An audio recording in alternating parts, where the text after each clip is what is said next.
Salam uşaqlar, bir daha sizi salamlayıram. YouTube-da bu deməli sınağı qoyan kimi bir şagirdimiz xahiş elədi ki, müəllimə bəs mətni də qoyardınız, ona görə də mətni də sizin üçün səsləndirirəm və sualların cavabını göstərirəm. Deməli uşaqlar, mətnimiz с давних пор люди верили в лечебную силу muziki. Qədimdən bir insanlar musiqinin, yəni ki, müalicəvi gücünə inanırdılar. Многими древними народами признавалась целебная сила muziki və bir çox qədim xalqlar bu deməli musiqinin müalicəvi gücünü etiraf edirdilər, inanırdılar. Египетские папирусы рассказывают о том, что жрецы pıtались звуками воздействовать на здоровье людей. Və Misir papirusları üzərində biz görə bilərik ki, yəni səslərlə insanın sağlamlığına təsir eləmək olar.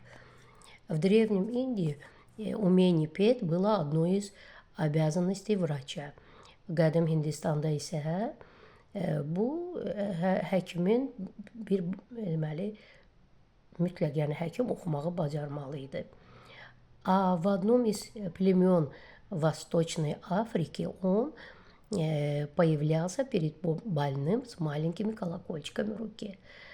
Deməli, deyir, Şərqi Afrika tayfalarında isə həkim xəstənin yanına balaca bir zənglə, kolokolçiklə gəlirdi.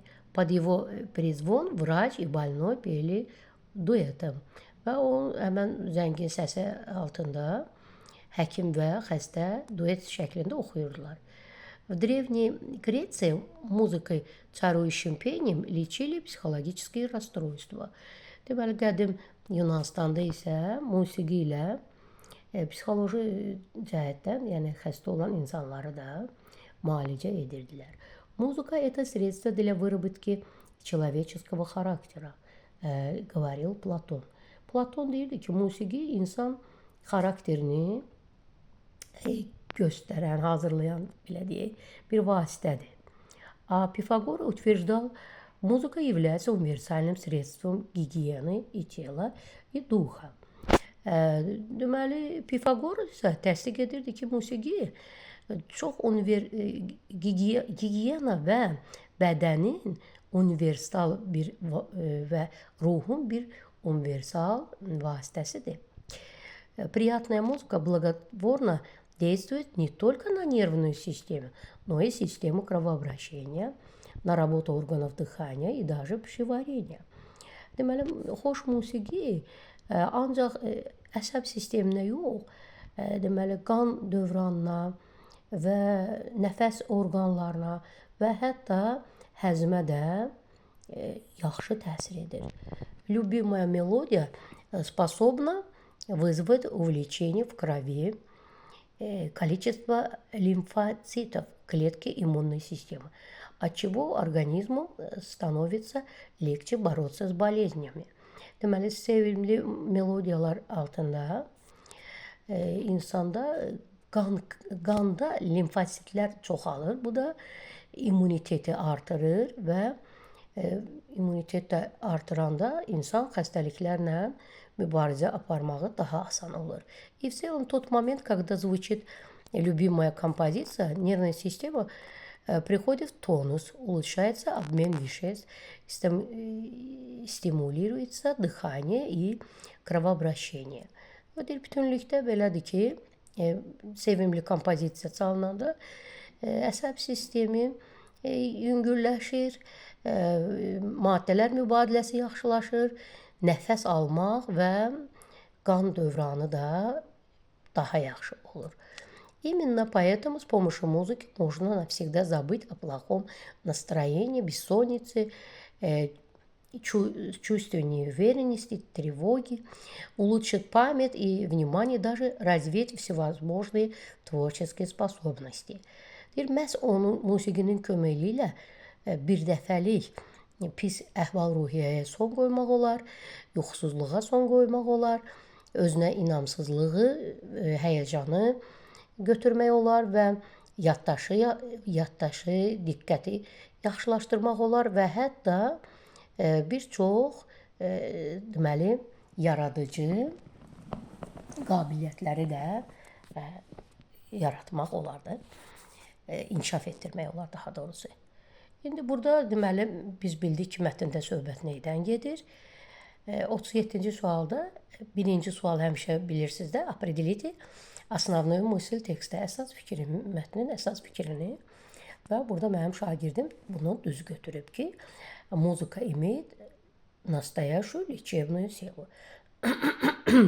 Yəni musiqi əsl deməli müalicəvi gücü var. Bu düz variantdır. 38-də səhv eləyib. 37-də deyir, какое утверждение не соответствует содержанию текста. Hansı fikir mətnə uyğun deyil. Təəssüf ki, şagirdim D variantını götürüb.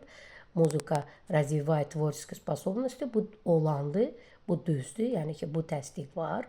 Mətnimizdə B variantında isə təsdiq yoxdur. Pifagor отрицал положительные свойства музыки. Pifagor утверждал, отрицал yox.